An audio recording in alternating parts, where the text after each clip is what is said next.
Бір ғасырлық тарихы бар «Жас алаш» газетінің түпнұсқасы табылды. 1921 жылы жарыққа шыққан басылымның 4-ші саны Өзбекстан қаласында сақтаулы. Бұл құнды жәдігерді арнамыздың Ташкенттегі меншікті тілшісі жергілікті кітапханалардың бірінен тапқан. Әріптесім Риат Шони газеттің бас бетінде жарияланған мақалаларды зерделеп көрді. Алаштың біртуар қайраткерлері қызмет еткен «Жас алаштың» алғашқы 3 саны сақталмаған екен, мынау 4-шісі. Биыл 100 жыл толған басылымның бұл осы күнге дейін жеткен алғашқы түпнұсқасы десе де болады. 4-ші басылым 1921 жылдың 9 мамырында жарыққа шыққан екен. «Жас алаштың» түпнұсқасы Әлішер Науаи атындағы Өзбекстан ұлттық кітапханасынан табылды. Басылымның бас беті ғана сақталған екен. Оны өзбектер сирек әрі құнды жәдігерлер санатына жатқызған. Газетті түсіру түгіл, оны көру үшін рұқсат алу қиынға соқты. «Жас алаштың» 4-ші санын таспаға түсіруге көрші ағайынды әрең көндірдік.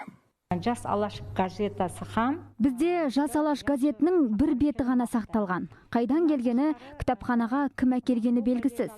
Оны зерттеген ешкім жоқ. Бірақ бұл көне жәдігер болғандықтан, оны тиісті талаптарға сай сақтап отырмыз. Күн түспейтін, бір қалыпты температурасы бар бөлмеге қойдық. Бұл газеттің әлі цифрлық көшірмесі де алынған жоқ. Тарихы Ташкентте басталған газеттің қолымызға іліккен саны осы ғана болды. Мерзімдік баспада төте жазумен қатар Кирилл графикасында кезіктіруге болады. Қазақстандық ғалымдар бұл Ахмет Байтұрсынов жасаған реформаға дейінгі кезең дейді. Сосын байқасақ, өйткені ол кезде әлі Кирилл қарпі бізде бекітілмегендіктен, мысалы, орысша жазылған сөздердің өзінде қате бар, понедельник деген сияқты осындай мәселелер. Енді мынау төте жазудың өзіне келсек, әрине 29-шы жылға 24-ші, яғни Ахмет Байтұрсынов реформа жасағаннан кейінгі жазудан сәл өзгеше. Мысалы, мына жерде ш әрпі жымен беріледі, тағы да басқаша. 15 күнде бір рет шығып отырған «Жас алаш» газеті қазақ жастарын тәрбиелеуде ерекше рөл атқарып, олардың өз елінің патриоты болып қалыптасуына үлес қосты. Мерзімдік баспа 4 бағанмен шығып отырған. Онда сыртқы және ішкі хабарлар деген 2 айдар болған екен.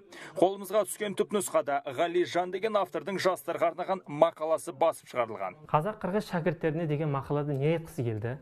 Мақаланың 1, 2, 3, 4 абзац шамасында жалпы бұрынғы жастар қандай еді, қазіргі жастар қандай, біз теңдік алдық, біз бостандық алдық, коммунистік партия, большевиктік партия бізге болашақты нұсқады деген кіріспе мен жалпы маңызын атап келеді дағы. Одан кейінгі барып, енді жастар сендермен оқуларыңды бітіріп, елге, ауылға қайтқалы тұрсыңдар. Ауылға қайтқанда ел арасында қандай жаңағы кемшілік мінездер бар, қандай еріс қылықтары бар, қандай сіздер көріп тұрған келеңсіз жайттар бар, осылардың бәрін түзеуге күш салыңыздар. Оның бізге газет бетіне жазыңыздар деген сыңайдағы бір үндеу тастаған. Бұдан бөлек газеттің бұл санында сол кезде өткір тұрған мәселелердің бірі қалың мал мен көп әйел алуға тыйым салу жайы да жазылған. 1921 жылы кеңес үкіметі арнайы декрет қабылдап, қазақ халқының бұл дәстүріне тыйым салғаны тарихтан белгілі. Ал мына жерде, мысалы, біз қандай тағы қоғамға байланысты мәселелерді байқаймыз. Қалың мал мәселесі, көп әйелдікті алу. Өйткені жаңа жүйе бойынша, Совет үкіметінің орнатқан тәртібі бойынша, қалың мал төлеуге тыйым салынады.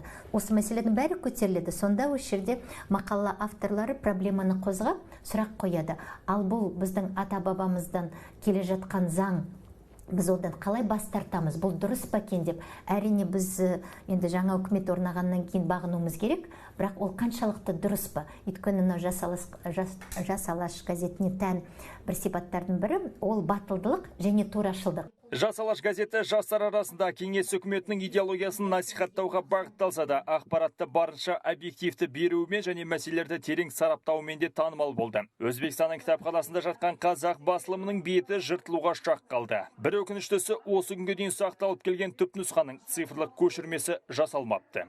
Риат Шони, Талғатбек Абдуқожаев, Мерей Мұратханқызы және Санжар Шатулиганов, Хабар 24, Өзбекстан, Ташкент.